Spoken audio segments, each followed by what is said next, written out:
I'm Frank Garza, and welcome to Here and Abroad, a podcast that follows the U.S. men's national team and their player pool across Europe, MLS, or wherever else they play their club football. On today's show, we're going to discuss what the USMNT's top New Year's resolution should be for 2025, along with some other things we're hoping to see from the team over the next 12 months. To help me do that, I've invited Kyle Bond to join the show. Kyle is a writer for the Sporting News and has over a decade of experience covering the sport of soccer globally. And don't forget, he also does TV broadcasts for Wake Forest Soccer. Kyle, welcome to the show. Thank you. Yeah, that last bit is important. Wake women made the national championship game this year, and the men made the Elite Eight. I mean, it was a heck of a year in Wake soccer. We had a lot of fun doing that.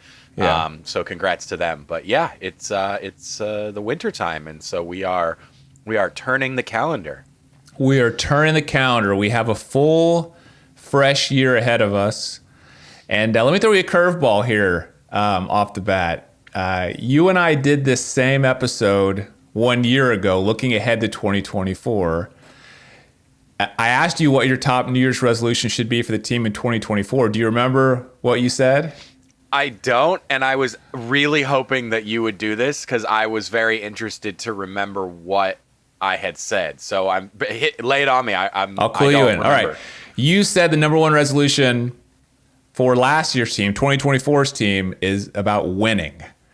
You had heard enough about this as a young team, that the results are going to come. It's time to go out there and win. We need to do well at the Copa America. So how do you think that went? Not great. Not great, Frank. Yeah, I that would have been my guess if you had, gun to my head, hey, guess what you said at the beginning of the year, because you've got the Copa America here. Not great.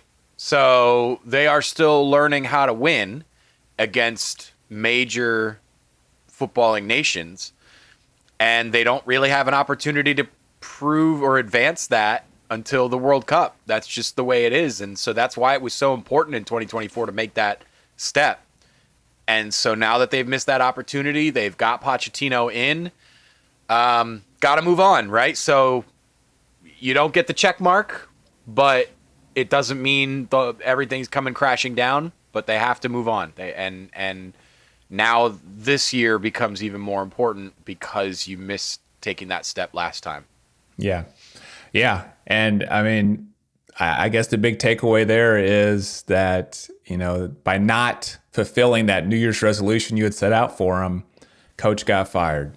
Berhalter got fired, which is the biggest evidence that plan, didn't work out. We got Pochettino in. And so now that, Pochettino's here, we have this fresh year in front of us. When you look at 2025, this year ahead, what do you think their top New Year's resolution should be?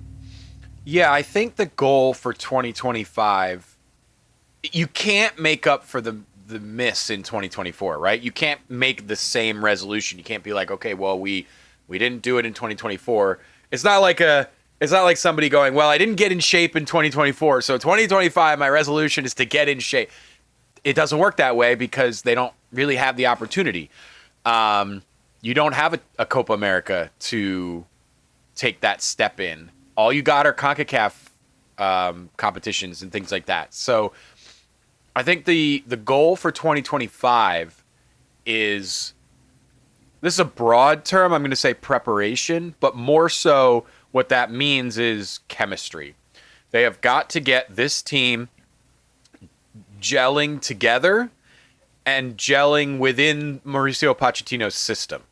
So I don't want to see Mauricio Pochettino experiment. We don't need that. The time for bringing on young players or fringe players or any of that, over. You have 1.5 years to get ready for the World Cup. You get your best players as many minutes together on the field as you can. That's the goal for me in 2025, with the understanding the football calendar is as congested as it's ever been, and guys need rest. So you can't throw all the chips into the middle of the table, but you got to do as many as you possibly can within reason. So backups will be important. Fringe guys, don't care. The squad is the squad, and it has to be the squad as many possible times as you can through 2025 with some rotation to give guys rest. But let's get them on the field. Let's get them as many minutes as they can under Pochettino so that when they do hit the World Cup and they are against those top nations, you are as drilled and as ready as you can be, having missed the opportunity to learn how to beat those teams in 2024. Yeah.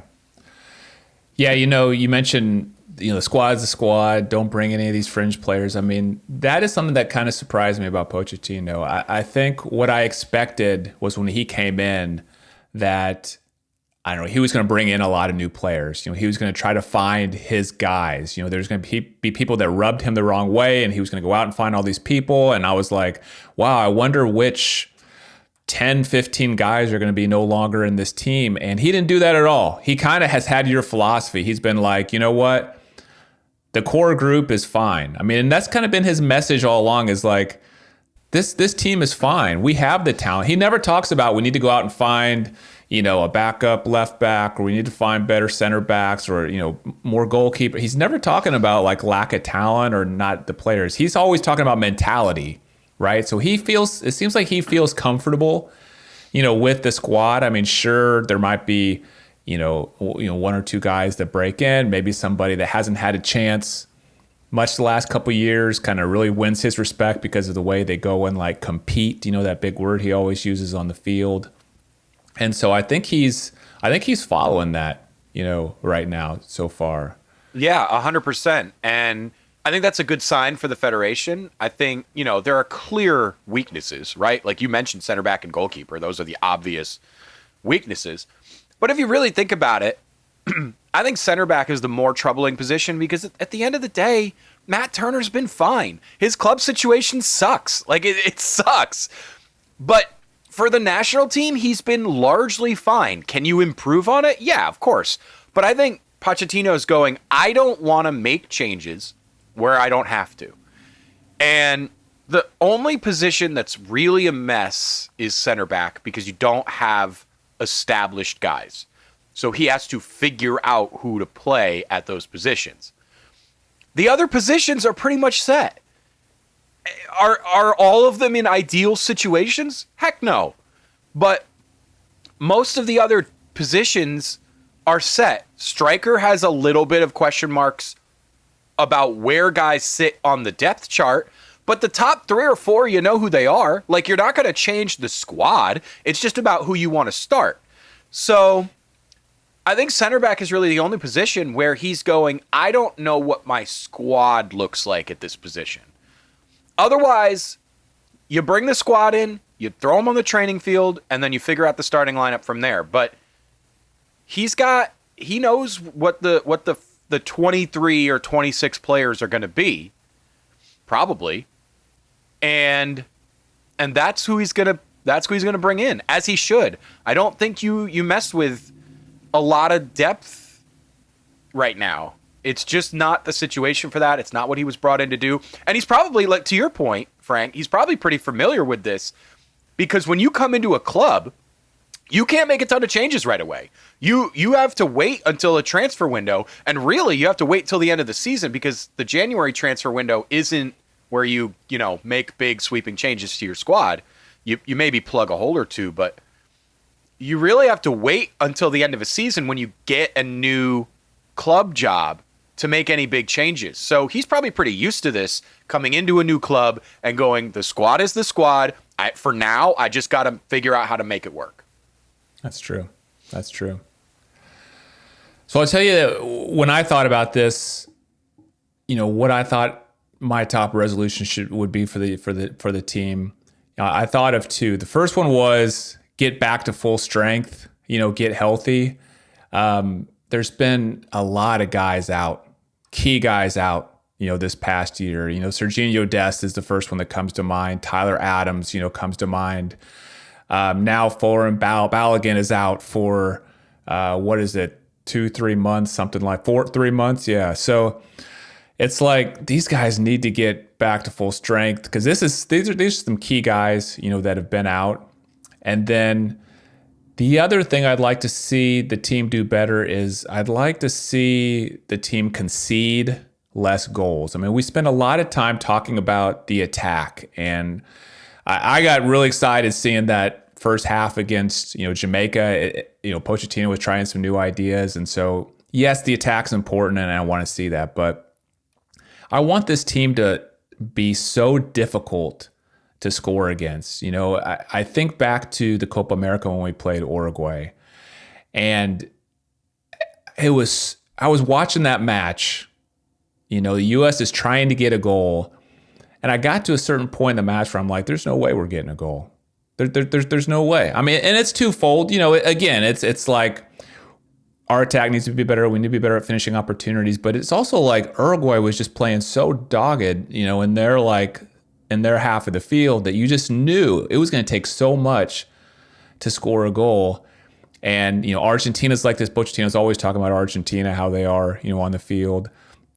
And I don't know if you saw this most recent Behind the Crest that came out pretty recently. And it shows Pochettino's kind of halftime speech against Jamaica, when we go up like 3-0. And he's just like, don't concede, and of course, we did concede like a couple goals. I just want us to be like more difficult to score against, not play conservative. I'm not saying that. I'm not saying sit back, but it's just like we're too easy to score against, and we lose focus and give up too many like easy goals. And I'd like to see that improve in 2025. I think what you're getting at here, and this is why I went for chemistry, is I think there's a sloppiness to how they play sometimes. Yes. It needs to be sharper in midfield, in defense, the goalkeeper.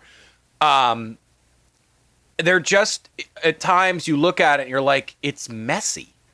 And I think that is what really needs to improve in 2024, because when you do that, you don't concede in those kind of games, right, where you're up 3-0 at halftime. But that Uruguay game you're talking about, it just you're like, we're not going to score because we can't string 3 or 4 passes together. And yes, a lot of that has to do with playing Uruguay. But if you make less mistakes, good teams can't capitalize on those as much. I think back to the 0-0 game against England in the World Cup. Like, that was one of the sharper games that this team has played. But you also do have to score goals. And that's why I would say let's expand it to being sharper across the field rather than just concede less goals, because I think they have that in them already, as evident by that England game. I just think they can't put it together on the entire pitch, that sharpness. And so I think that's where Pochettino's like detail-oriented, training, regimented system can really help them. Because you're right, like it sometimes seems the mentality dips, or they lose focus, or whatever it is, and they concede dumb goals. Conceding dumb goals is sort of where that sloppiness manifests most. But there are other areas of the pitch where they can take that same idea and translate it. Yeah. I think that's a good way to put it.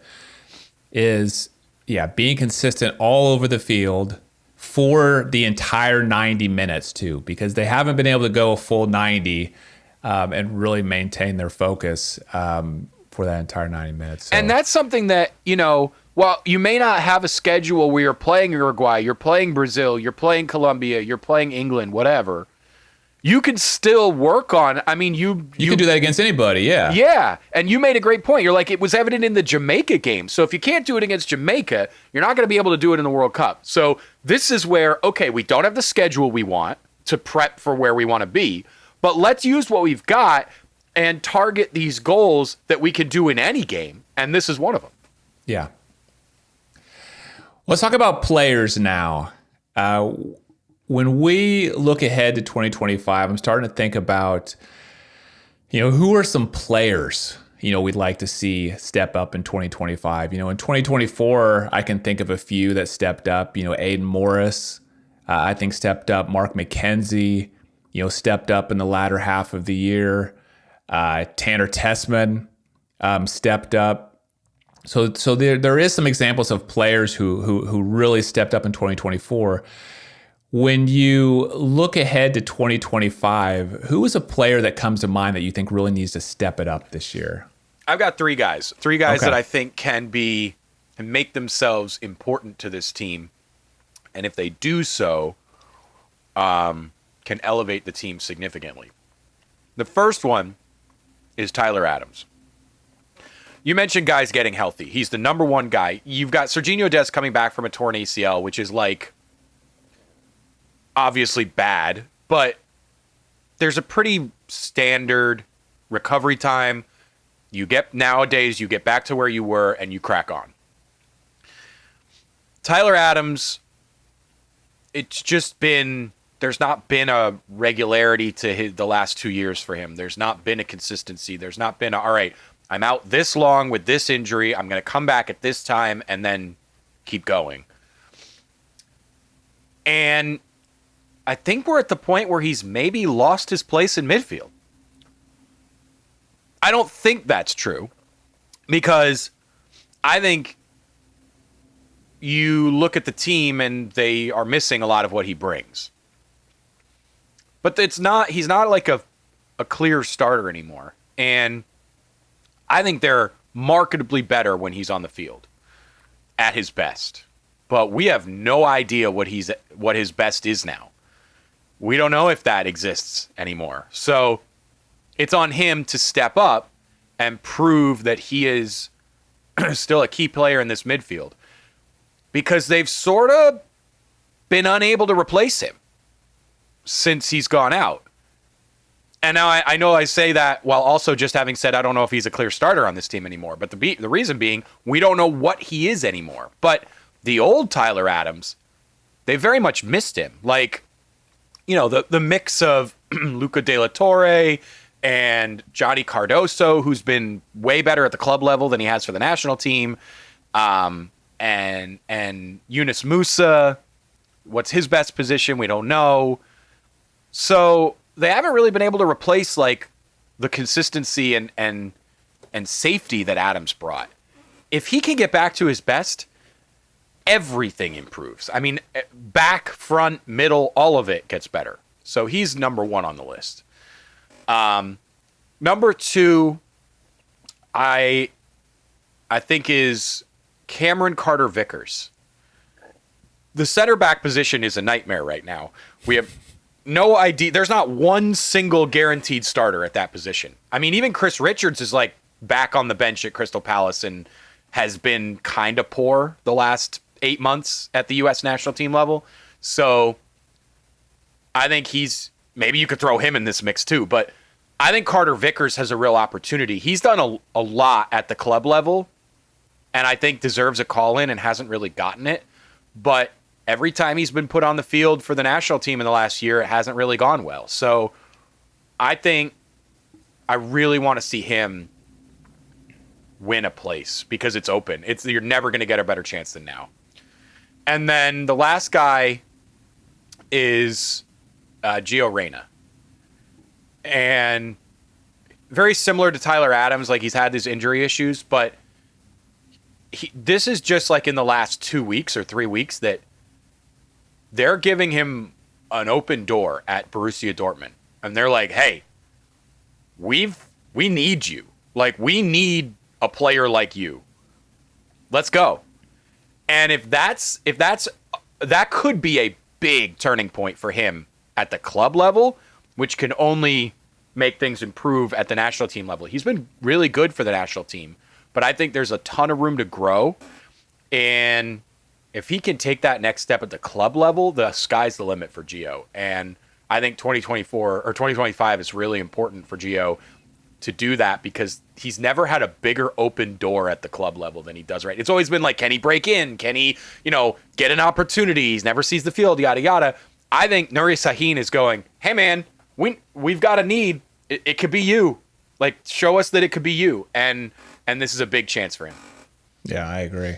I mean, imagine if he could, win that starting spot at Dortmund and start week in and out for a club like Dortmund. I mean, one of the top clubs in the world. I know they're struggling a little bit in the Bundesliga this season, but they're doing well in Champions League. And oh man, that would be amazing.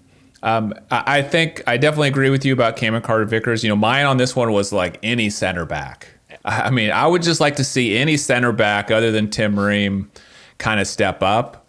I've seen too many mistakes from Tim Ream in the last year that, like, a lot of people are like, oh, he's still solid for the. Honestly, I don't think so. I think the time for Tim Ream is over. I love the guy. I don't get me wrong. Yeah. He's a good leader. He's a really smart player, but he's just a step slow now. And I just want to see other guys. He's made too many really egregious mistakes. Yeah. The thing is that no one's beat him out, and that's what's, I think ever since the 2022 World Cup, when I've talked about center backs with people on this podcast, we're always talking about, Tim Ream's not going to be there in 2026, so why give him the minutes, give it to somebody else? But the fact of the matter is, it's like nobody has beat him out yet. Yeah, I don't know if I fully subscribe to that though, because like he's literally passing the ball to the other team in the defensive third. When you say nobody's beating, like, nobody else is doing that. So let's like play somebody else that's not going to do that, and then maybe that'll work itself out. But I don't want to see him on the field anymore. I really don't. Like, he's literally passing it to the other team. And that, even if it happens once, like that cannot happen. And I've seen a couple of those mistakes now to the point where let's move on.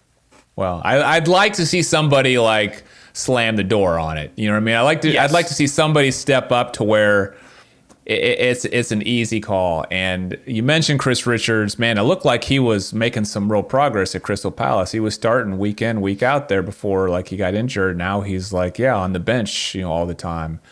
Miles Robinson, while I can't say he had a terrible year, I certainly don't think he did anything to help himself with the national team, in 2024. And so he's there. And then, Cameron Carter-Vickers. I mean, it'll be interesting to see because he has that relationship with Pochettino already from their time at Tottenham. But he's yet to be into a camp with the U.S. men's national team. So it'll be curious to see what kind of confidence, Pochettino has in him. And then I'll mention, I think Mark McKenzie is stepping up. He's a center back that has been stepping up. I'd like to see him kind of continue that and stay on the track that he's on.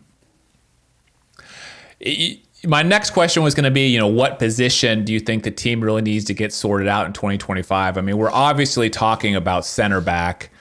Is there another one that comes to mind that you think is important for us to get sorted out next year?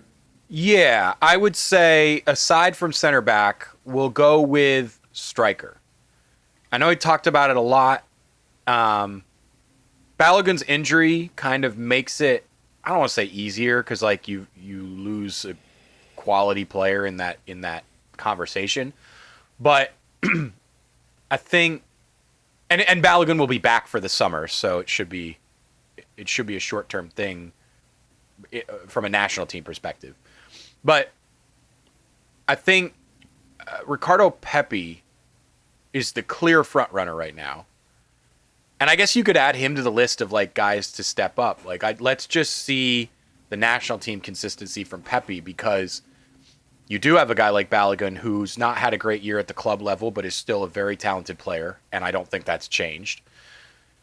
I think Haji Wright is a guy that really could contribute to this team, and I've been surprised how few opportunities he's gotten under Pochettino. You've got Josh Sargent, who keeps getting hurt at the worst possible times. Like, not only is he getting hurt a bunch, but it's not like a Serginho Dest or a Tyler Adams where he's just always unavailable. He just keeps getting hurt at literally the weekend of national team duty, yes. Right? Like it seems like the timing of his injuries could not possibly be worse. But he's an incredibly important player for his club. and just needs to translate it. So you've got a lot of guys with potential, but it's got to get worked out. And I think that's something that can be figured out moving forward. And then also, I would say, sort of adjacent to that, I think the left wing position is probably something that needs to figure itself out, because it seems like Pochettino wants to play Pulisic in more of a 10 role. If you're going to do that, now you need somebody on the left. Is that... And he wants to play Musa on the wing, and I don't know. There's a lot of question marks here. Did you like Tim Weah on the left when he played their last game? I did, yeah, I did. I think it worked well, and maybe that's the solution. But I don't like Musa on the right. And this is the thing, is like moving Pulisic to the 10 has like 4 domino effects. And it's like, all right, now you're going to move Weah to the left. Okay, well, now what are you going to do on the right? I'm not convinced by Yunus Musa on the wing. And I feel like we talked about this before, but it was better last time out in November. It was, I think, better. But what do you think about Serginho Dest on the right? Then now what do you do at right back? Scally's been meh at best. Yeah. So, and there's nobody behind him. Right. So there's just such a domino effect that there's a hole no matter what. And that's where the depth issue is for the U.S. team right now. Is it seems like if you plug one hole, you've made another, and it's a real headache. We'll see. It will be interesting. I mean, it's when he gets all the pieces back, when Dest is back, when Reyna's back in camp, it will be curious to see how he lines up that, if he is going to play Pulisic in the 10, who he puts on the left and right wing. Tim Weah is going to be in one of those spots, but I agree with you. I don't think Musa is going to be the long-term solution there. It's just real curious to see how Pochettino arranges all of these chess pieces. I'm also really intrigued about Musa's next year, because we still don't know what his best position is. They played him at the 6. I thought that was where he was going to stick. And you're like, all right, well, if he plays the 6, then where does Adams play? Then Adams got hurt. And you're like, well, this is going to work out great. And it just hasn't really. And he's been hit or miss at the 8 because he can't pass. So his progression is amazing, but his passing is all over the place. So they're like, well, let's put him on the wing where a low passing percentage isn't the worst thing in the world. And then he just doesn't have some of the characteristics that make a great winger. It's the same problem that I think existed in the beginning of Weston McKennie's career when he was playing at Schalke. He was a chicken with his head cut off in midfield. And you're like, he needs a goal. You've put him at the 8, and his heat map is like the whole field. And you're like, dude, you got to rein it in a little bit, because you're trying to do everything and you're doing nothing. And I think that really, like, when he reined in his I want to do everything nature, he really became he took a huge step forward in his career. I see not the same but similar problems existing with Musa, where I don't think he has the perfect skill set for any one position, so they have to figure out like where is he at his best. And he's becoming a very specific player, which I think is the same with McKennie. And when you have a very specific player, it is difficult to put them in the right position. And so that's something that I hope Pochettino can figure out. Yeah, fully agree. Well, last thing I want to ask you about here is what you're most looking forward to seeing or watching in 2025. I mean, this could be, is there a particular window you're excited to see, an event you're excited to see, just something you're curious to see how it unfolds in 2025? I mean, what are you most excited to see in 2025 for the USMNT? I'm a tactics nerd, so I'm really excited to see what Pochettino puts together in 2025, because of a lot of what we just talked about is there are problems, right? And I'm curious to see. I don't think he can solve them. I don't think anybody out there, I don't think Pep Guardiola could look at this national team and say, I'm going to solve all the problems. But I'm curious to see how a lot of being a national team manager is looking at your player pool and going, how can I paper over our biggest issues, right? Like, how can I can't eliminate them. So how can I just make them as little of a glaring issue as possible? So I'm really curious to see the solutions that Pochettino comes up with to go, hey, we have A, B, and C are all problems. I'm going to solve A, I'm going to ignore B, and I'm going to mitigate C. And I'm fascinated to see how that works out. Yeah. Yeah, I'm excited to see a couple of things. First off, will Pochettino get his first trophy with the U.S. men's national team? He's going to have 2 opportunities this year with the Nations League and the Gold Cup. And I know these aren't like, these are trophies we're supposed to win. We have won, but still, I would like to see him, if he doesn't get them, I think that's a big deal. He needs to at least maintain that, I think, dominance that we have had in the CONCACAF region, these last couple of years. And then I'm hoping the Gold Cup is going to be a more exciting Gold Cup than we've had in the past. I mean, we've heard these rumors about more guest nations being invited, potentially people, like a couple teams from each region. I've yet to see any announcements about that. It's been all rumors. But if we could get some European teams in, some South American teams in, some African teams in, some Asian Cups in, and it could be like a bigger competition. That would be exciting. That would be exciting to watch. Heck yeah. And so I'm really hoping.